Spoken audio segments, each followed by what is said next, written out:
boa noite. Vamos começar a aula aqui. Vamos falar sobre IVAs, ou infecções das vias aéreas superiores. Galera, vamos escrever aqui.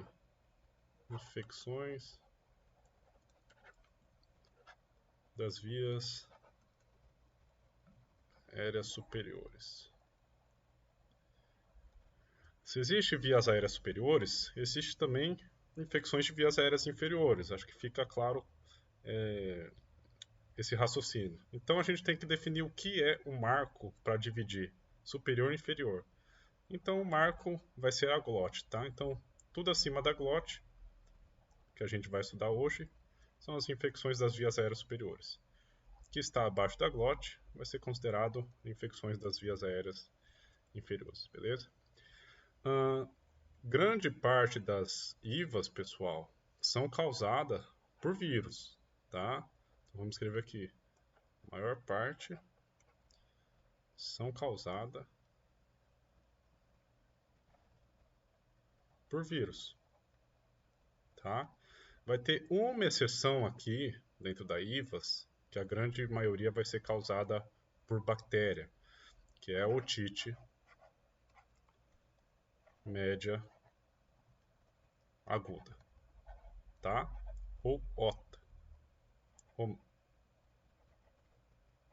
otite média aguda.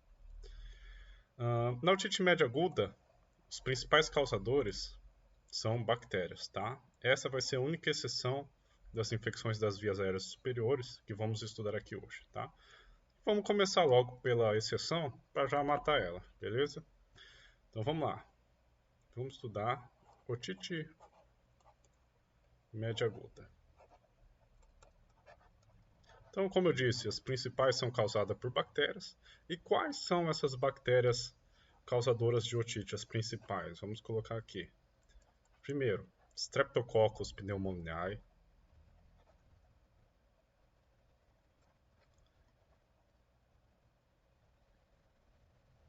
Temos também o Haemophilus.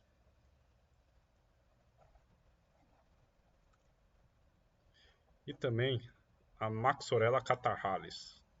Deixa eu ver se é assim que escreve mesmo. Esses nomes são difíceis.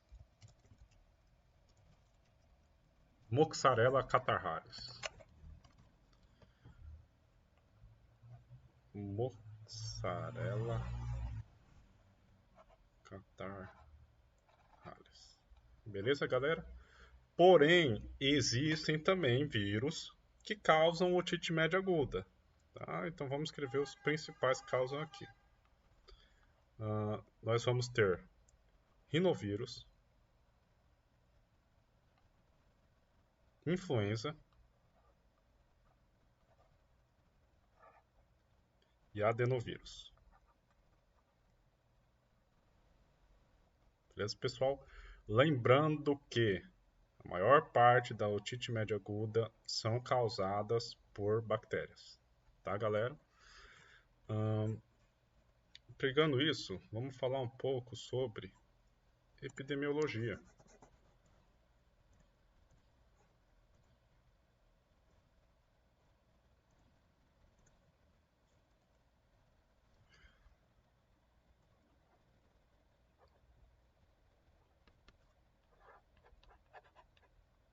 Bom, galera, cerca de 70% das crianças menores que 5 anos vão contrair otite média aguda em algum momento da vida, tá? E a gente tem um pico de incidência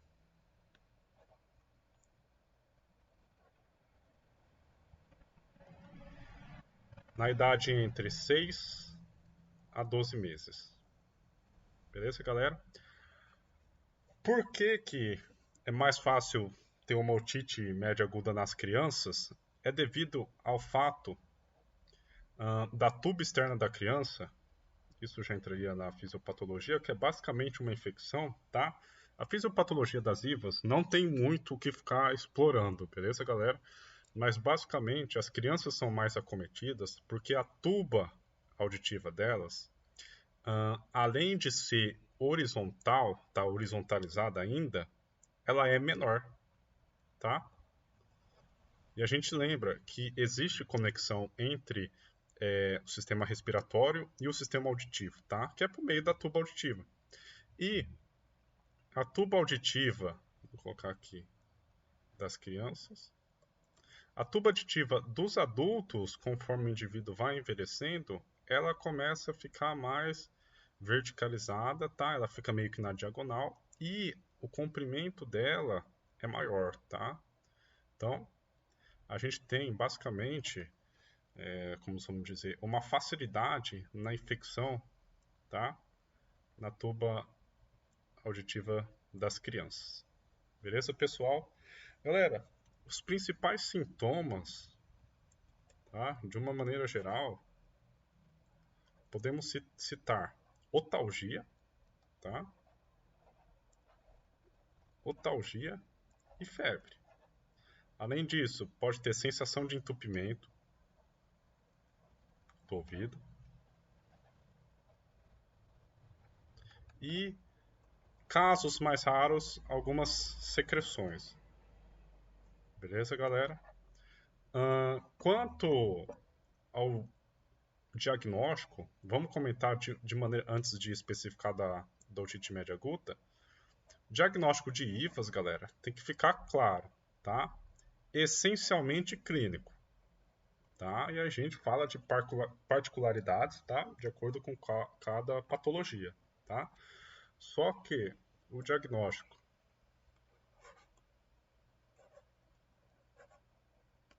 é clínico, tá? Como de todas as IFAS, mas você pode fazer um exame físico, né? Principalmente de ouvido, através do otoscópio, tá? E no otoscópio, nesse caso, a gente veria principalmente uma hiperemia da membrana, tá?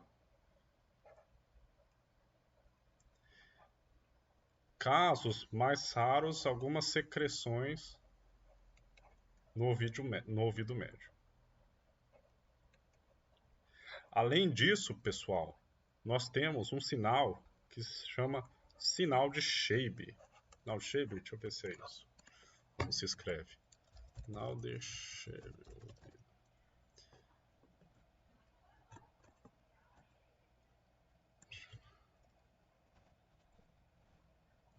Oxi.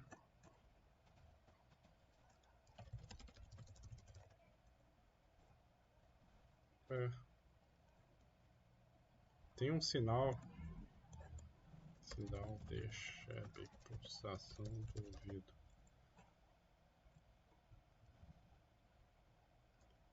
Aqui, ó, sinal de Shabe, tá?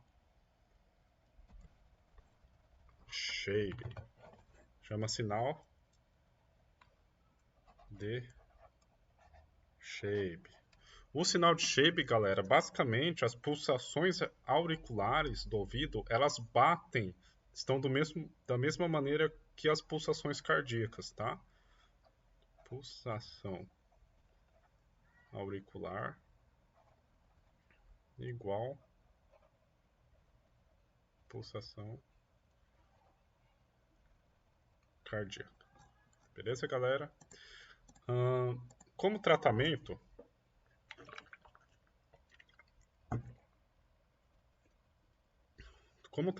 da otite, lógico, a gente tem, como elas são a maioria causada por bactérias, vamos usar esse padrão aqui. Amoxicilina,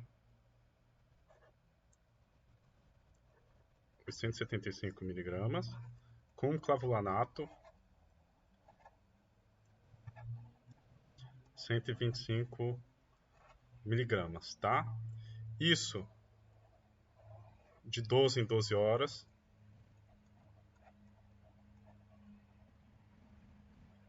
Por 10 dias. Beleza, galera?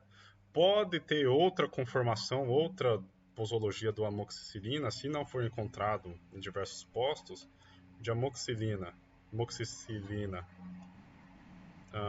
500 miligramas mais clavulanato de 125 miligramas, e aí, lógico, vai ter que ter um intervalo de tempo menor, tá? De 8 em 8 horas e pode ser por 7 a 10 dias. Beleza, pessoal? Devemos ficar atento também com uma possível complicação, tá? Uma complicação que seria a meningite. Beleza, galera? Eu vou, inclusive, gravar uma aula de meningite aguda, provavelmente esse final de semana, que eu já vou postar no canal se vocês quiserem se aprofundar mais. Vamos então falar da próxima. Vamos discutir sobre a rinocinusite. Beleza, pessoal? Vou esperar apagar. Rinocinusite.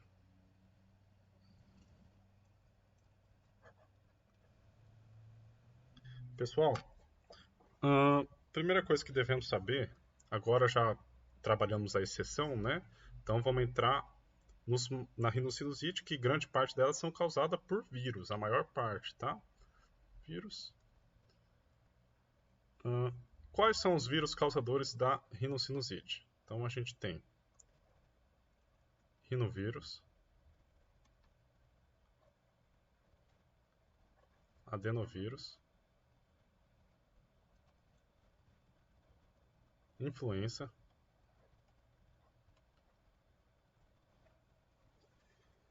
e deixa eu ver se é isso mesmo. Para influenza.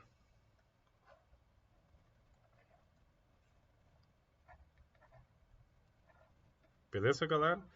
Porém, também temos bactérias causadoras de rinocinusite, tá? Que são as mesmas da otite. Então, Streptococcus pneumoniae, Haemophilus e a... Nossa, acabei de ver o nome. Mozzarella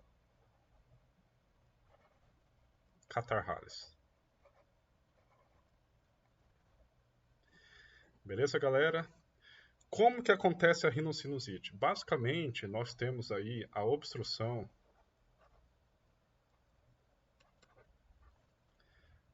de algum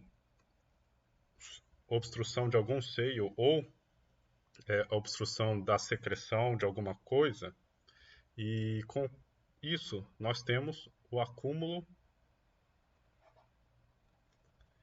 de secreções, beleza? O acúmulo de secreção, tá, gera uma estase. A estase, quando a gente pega para estudar, qualquer coisa que gere estase é um problema, tá? Então você pega estase na vesícula biliar, gera cálculo biliar. Estase da urina, diminui, né, a solubilidade, tempo de solubilidade da urina, forma cálculo. Então, quando gera estase, principalmente aqui, né, nas regiões dos seios da face, nós temos basicamente uma queda do pH ali, tá? Também uma queda ali da concentração de oxigênio, que propicia um ambiente favorável para agentes etiológicos, tá? E aqui, galera, nós temos, né, como sintomas fáceis que já são sugestivos, tá? Primeiro, pode ter febre, tá? Normalmente, congestionamento nasal, porque tá tudo entupido.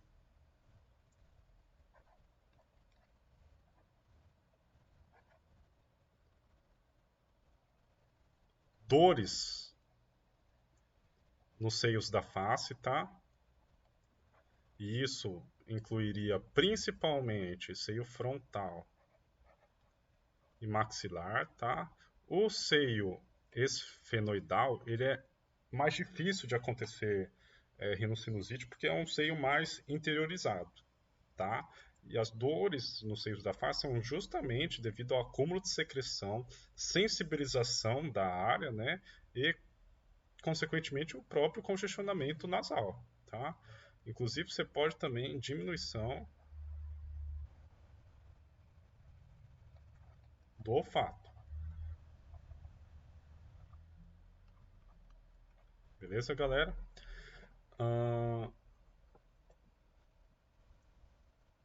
O diagnóstico, como a gente falou, o diagnóstico de IFAS é o que, galera? Essencialmente clínico, tá? Então, observando esses sinais e sintomas e lembrando, esqueci de comentar uma coisa, galera. Dores no seio da face, principalmente durante a palpação, que inclusive, tá? É uma etapa do exame físico. E esse seio, eles doem principalmente quando entra em contato com ar gelado, tá? Então, ar condicionado é o melhor exemplo, tá? Pessoas que têm sinusite, rinocinusite, quando se ficar na frente do ar condicionado ou local onde chega esse ar condicionado, vai sentir muita dor, tá, galera? Diagnóstico essencialmente clínico, mas, né, pode-se pedir exames de imagem, tá? Dos seios da face.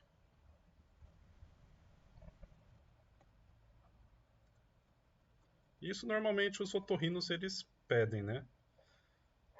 Da face. Lembrando, galera, também, rinocinusite em crianças é menor a incidência, tá? Principalmente de sinusite. Por quê? Os seios, tá, da face da criança, eles estão fechados, porque os ossos estão em crescimento ainda. Tá, galera? Sinusite em crianças, bebês menores de 2 anos, é pouco provável, tá? Pensar aí em diagnóstico diferencial. Beleza, galera? Tratamento, vamos lá.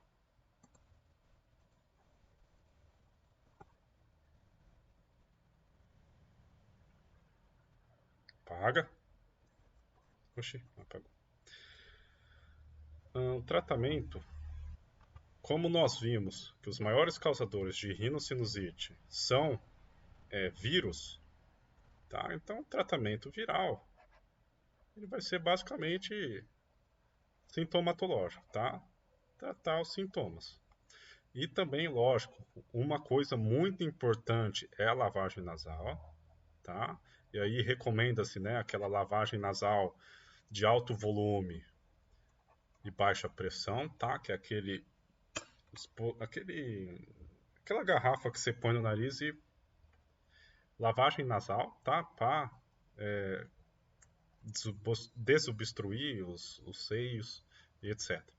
Você pode estar usando também sprays nasais, tá? Tanto de soro fisiológico, como também com corticoides, beleza? Agora, se for uma rinocinusite bacteriana, aí, pessoal, vamos usar aquele mesmo padrão que a gente usou na otite, tá? Amoxicilina, 875 miligramas, mais clavulanato, 125 miligramas, de 12 em 12 horas, normalmente aí por 10 dias. Tá, galera? Qual é uma possível complicação? E é uma complicação até frequente em rinocinusite. Primeiro, celulite orbital. Tá? Isso porque, principalmente devido aos acometimentos do seio frontal, né, que é localizado bem acima dos olhos, tá? Então você pode ter uma celulite orbital, e eu vou aqui só para vocês verem.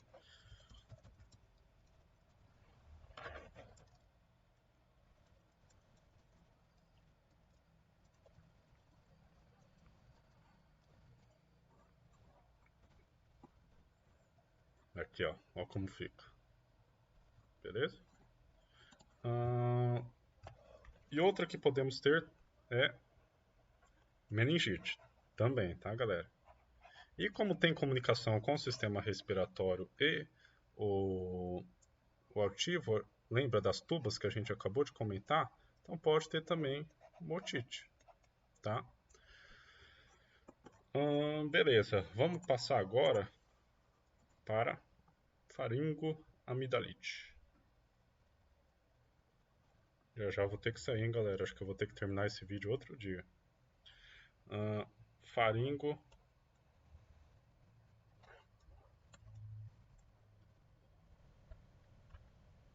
faringoamidalite. Beleza, galera? A faringoamidalite, basicamente, a maioria delas são causadas também por vírus, tá? Quais são esses vírus? Rinovírus, influenza,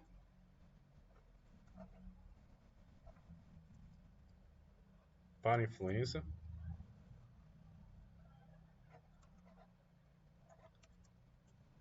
e sincicial. Sincicial. Tá, galera? Existem também causados por bactérias, mas lembra, os vírus, nesse caso, são os maiores causadores. Mais por vírus, menos por bactérias. Seria Streptococcus pneumoniae, Neisseria meningitis e o Haemophilus. Beleza, pessoal? A faringoamidalite, tá? A faringe, ela é um caminho em que a gente tem a exposição de vários antígenos externos, né? Seja principalmente por comida ou respiração. Então, é um ambiente propício, tá? Para a colonização desses agentes. Então, a gente tem basicamente isso como a patogenia dela, tá? A faringoamidalite, e agora fica interessante porque descendo, vamos descer aqui, ó, a viral e a bacteriana, elas possuem algumas diferenças, tá, nos sintomas. Então a gente tem que saber diferenciar uma da outra, tá? Então a bacteriana normalmente é causada por influenza. Não, estou confundindo. Desculpa, galera. Nossa. A bacteriana, ela tem uma maior hiperemia, tá? Quando a gente faz visualiza direto, tá? A viral, ela não deixa de ter hiperemia, tá? Mas ela é um pouquinho menos. Uma distinção importante, tá? Placas. Hiperemia com placas na bacteriana. Na viral, uma hiperemia sem placas. Beleza, galera? Outra diferença aqui, linfadenomegalia.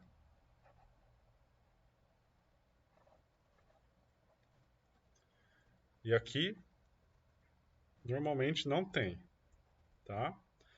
E também na viral pode estar associada também com conjuntivite.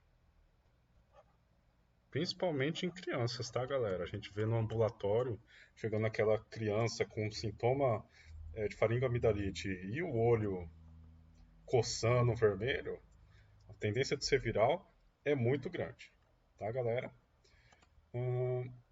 Esses alguns sintomas diferenciados, né, uma da outra, mas a gente tem sintomas gerais que vão ser principalmente febre, dor de garganta, né? O paciente vai chegar relatando, dor para engolir, para beber alguma coisa, tá? E pode ter também diminuição do paladar, tá?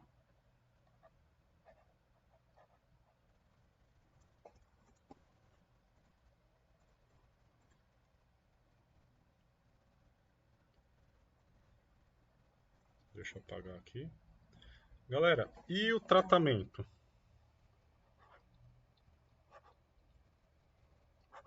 O tratamento, tá? Como a gente viu, grande parte dos causadores da faringoamidalite são vírus. Então, tratamento sintomático, onde você pode entrar com analgésico,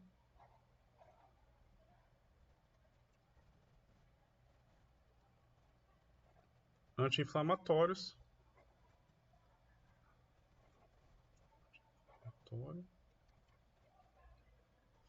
e é lógico, quando a gente fala analgésico, o primeiro que a gente vem é dipirona, que já reduziria também, né, a febre. Beleza, galera? E se for bacteriana? Bacteriana, pessoal, a gente pode, é muito comum que a gente trate com penicilina, tá?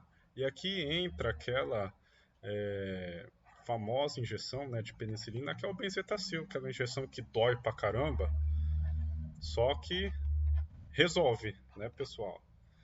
E existe também no diagnóstico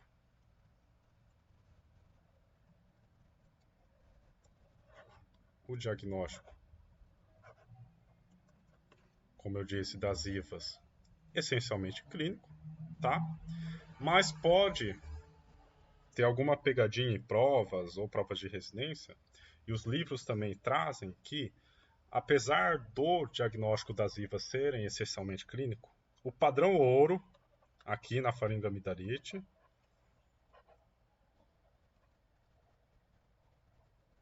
é uma cultura de faringe,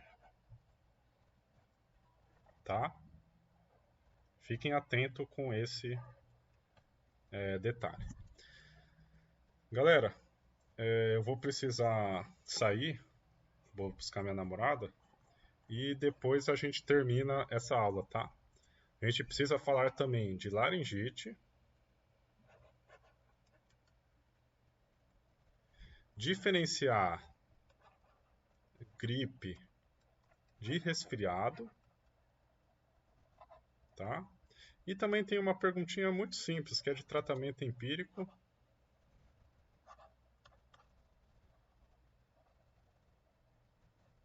Profilático e direcionado, se eu não me engano. Então, galera, vamos continuar a aula sobre IVAs, tá? E falar sobre a laringite, que vai ser a última patologia, tá?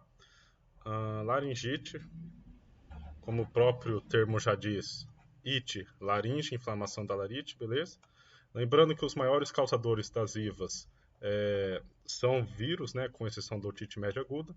Então, os principais vírus causadores da laringite são rinovírus, tá? Rinovírus, influenza,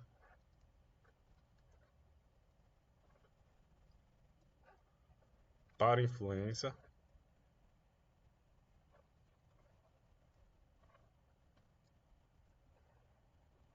e o sincicial, tá? Existe laringite bacteriana? Existe também, tá? Menos prevalente, mas vamos colocar os principais agentes bacterianos. Streptococcus pneumoniae, Neisseria meningitis e o Haemophilus. Beleza, galera? Na laringite, tá? Assim como a faringe, né, um ambiente de muita exposição a antígenos, os principais sintomas são com acometimento dessa região anatômica, tá? E temos alguns principais sintomas e um em destaque que eu já vou falar aqui para vocês, que é o diferencial dela, tá? Que é a tosse rouca, ou também tosse de cachorro. Beleza, galera? Quando referir esse termo na prova, tá?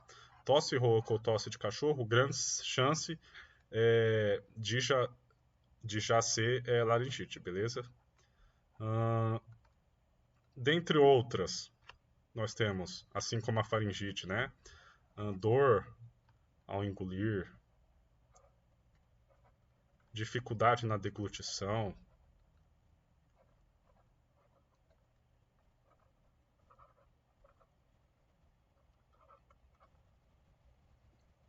dentre outras. Beleza, pessoal? A laringite, como todo diagnóstico de IVAS é clínico, aqui também não vai mudar, tá? O diagnóstico essencialmente clínico, tá? Só que a gente pode fazer também exames diretos e exames indiretos.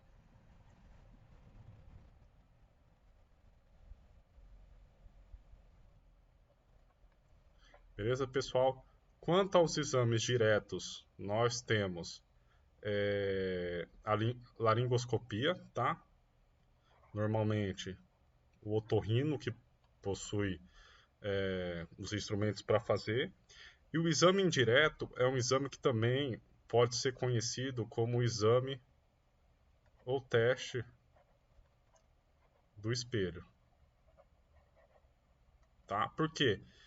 Nós não conseguimos visualizar a olho nu, né, sem nenhum outro instrumento, a laringe, porque ela é um pouco mais inferior que a faringe. Né? Então, o exame do teste do espelho, basicamente o otorrino, ele pega e tira a língua do paciente para fora, né, segurando com gaze, e aí uma mão ele vai segurar a língua para fora, e com a outra mão ele vai colocar, sabe aquele espelho de dentista, aquela ferramenta que é mais ou menos assim? Ele vai colocar aquele espelhinho lá no fundo da garganta, tá? E vai permitir a visualização da laringe, vai mandar fazer alguns comandos, como engolir, falar e etc, para ele ver ali a mucosa propriamente dita. E esse é o exame teste do indireto ou teste do espelho. Beleza, galera? Como tratamento, a grande maior parte e a grande mesmo, das laringite são virais, beleza, galera? Então aqui nós temos principalmente os sintomáticos, tá? Destacando analgésicos e anti-inflamatório.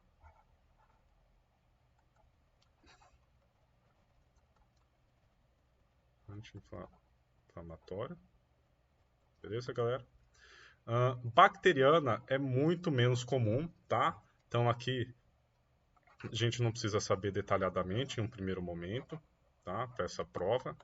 Então vamos colocar antibióticos C bacteriano. Beleza, galera? Existia outra questão, na verdade falta falar sobre tratamento empírico e profilático. E eu não lembro se eu comentei sobre gripe versus resfriado.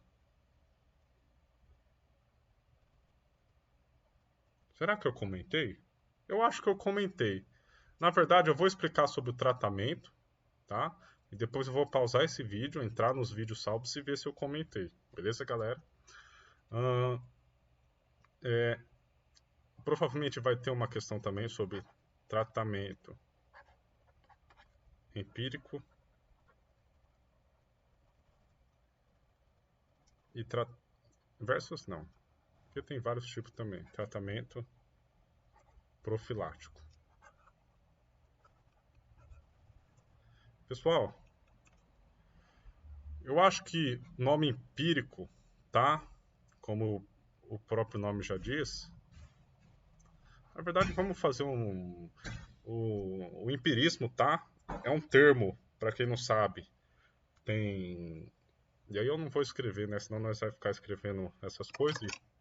E essa resposta é fácil de entender dessa pergunta. Então, a palavra empirismo, para quem não sabe, vem da filosofia, tá? Da Idade Moderna ali. tá? Na famosa, quando a gente tinha a dualidade entre os racionalistas contra os empiristas. Os racionalistas, como o próprio nome já diz, eles valorizavam muito a razão, tá? Eles entendiam que a razão estava acima da sensibilidade que seria os nossos sentidos naquela época, tá? Os empiristas, tá? Eles afirmariam que o conhecimento primeiro teriam que passar pela nossa sensibilidade, tá? Para depois a gente produzir tal conhecimento, beleza? Então, basicamente, nós precisaríamos, né, da nossos sentidos, captando dados sensíveis para posteriormente o nosso intelecto processar, dividir, organizar, calcular e especificar todos esses conhecimentos e fazer esse conhecimento sólido, tal com a construção de um conhecimento sólido. Então, o empirismo, a palavra empirismo, ela vem dessa ideia, né, da ideia de que a gente não sabe racionalmente, não se apoia somente na razão para tomar tal atitude. Aqui, cadê a caneta? Tá cheio. Então, um exemplo muito fácil, tá? Exemplo, por exemplo, de meningites, tá? O paciente ele chega com uma meningite bacteriana, tá? Que é bem mais agressiva que a viral, tá? Com sinal já de hipertensão craniana grave, tá? Sinais meníngeos, tá? Todos aqueles 4 sinal do exame físico meníngeo positivo, tá? E com uma febre alta e grande rigidez de nuca e hipertensão craniana, enfim. O médico responsável, né, por esse atendimento, ele vai fazer uma punção, né, seja lombar ou provavelmente da lombar, né, se for um médico geral. Primeiro que se tiver hipertensão intracraniana não pode fazer punção, né? Então vamos tirar a hipertensão intracraniana. Então o médico ele vai lá faz uma punção. Ele vai mandar essa punção para um laboratório para ser analisado, para pegar e esperar o laboratório mandar os resultados com qual bactéria ele está infectado? Não, né, galera? Porque primeiro, você fazer uma cultura demora, tá? Demora dias, tá? Para esperar principalmente essa cultura se desenvolver, se crescer na placa, tá? Então você não pode deixar o paciente ali com uma meningite, tá? Pegar e deixar deixar evoluir, né? Evoluir para uma hipertensão intracraniana e depois uma possível herniação. Não, né? Então o médico nesse caso ele vai fazer um tratamento empírico, tá? Com base. E agora é importante vocês anotar, galera. O tratamento empírico normalmente é com base na epidemiologia, tá? Epidemiologia. Então, por exemplo, o seu José ele chega lá, que é o paciente com meningite, tá? Numa área de Dracena, tá? Vamos colocar no pronto-socorro de Dracena. E aí, nesse pronto-socorro de Dracena, você vai ter quais bactérias, estatisticamente, né, ou não só do posto, né, da cidade, já vai ter uma relação das principais bactérias causadoras de meningite ali no caso, e também de acordo com a faixa idade do seu José, tá? Porque, para quem não sabe, pacientes maiores que 50, 60 anos, mais ou menos, outros grupos também como imunossuprimidos, eles têm um dado epidemiológico de bactérias causadoras de meningite diferente de uma população que não tem essas comorbidades ou de uma população mais jovem, tá? Então, nesse caso, você já iniciaria a antibiótico-terapia, tá? Com base nesses dados epidemiológicos que já foram descritos, tá?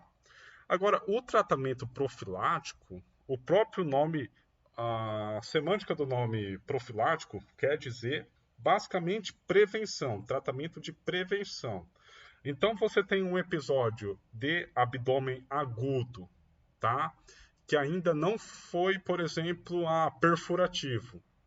Mas você sabe que ele vai ser submetido a um tratamento ou alguma cirurgia. E se caso essa cirurgia der errado, você já vai entrar antes mesmo da cirurgia com uma determinada classe de antibióticos, tá? Que é para prevenir, proteger no caso se houver uma possível sepse. Beleza, galera?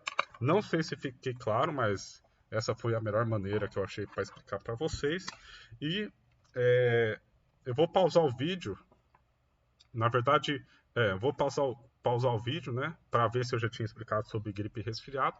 Se não, continuem que eu já vou voltar a explicar. Se eu já tiver explicado, galera, desejo a vocês ótimos estudos e um grande abraço. Galera, não falei sobre gripe e resfriado. Vamos falar então, tá? Esperar a luz apagar. Então vamos colocar aqui. Gripe. Opa.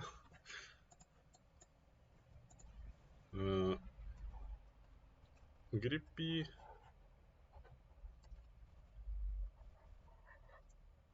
Resfriado.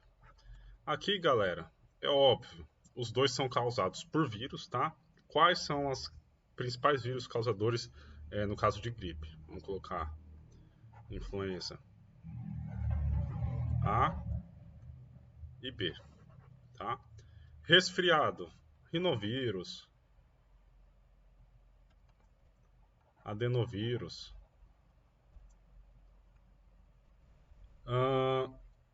E aqui já vamos começar falando sobre as diferenças, né? Primeiro, a gripe, ela tem um início súbito, tá? Dos sintomas. Principalmente febre, tá? Resfriado, um início mais lento, tá? E meio que insidioso. Na gripe, nós vamos ter uma febre geralmente muito alta. No resfriado, nós temos a presença de febre também, não podemos descartar, mas ela um pouco mais branda que a febre de uma gripe, tá, galera? Nós temos, é lógico, outros vários sintomas, tá? Que já são sintomas que nós já conhecemos, como por exemplo, obstrução, né? Coriza, secreções, às vezes falta de ar, mas um diferencial muito grande é mialgia, tá? E uma mialgia de derrubar o cara mesmo, tá? Enquanto no resfriado a gente vai ter mais um cansaço leve, tá? E uma diferença grande também que está, inclusive, envolvido com essa grande mialgia, com essas dores, seria que a gripe ela acomete as vias aéreas inferiores, tá? Isso está acometido também uma maior mialgia, um maior cansaço, né? O indivíduo ele realmente fica de cama na gripe, diferente do resfriado, enquanto o resfriado ele atinge as vias aéreas superiores. E aqui vocês lembram qual o marco? Vou deixar essa pergunta para você. Qual o marco que define via aérea superior ou inferior? Se você não souber, volta para o início da aula que eu falei. Beleza, galera? Bom, então de maneira geral, a gripe, normalmente as pessoas usam muito esse termo equivocado, tá? De modo que qualquer resfriado elas falam, eu tô gripado e etc. Não. Gripado, quando você pega a gripe, é aquela gripe que você fica de cama, que você não levanta, você não aguenta fazer nada, tá? Diferentemente do resfriado, que você sai, faz suas atividades normais, geralmente pode ser só uma coriza, um cansaço, talvez até algumas secreções nos seios da face, obstruindo, tá? Então essas são as principais diferenças. Beleza, galera? Desejo a vocês agora ótimos estudos e um grande abraço.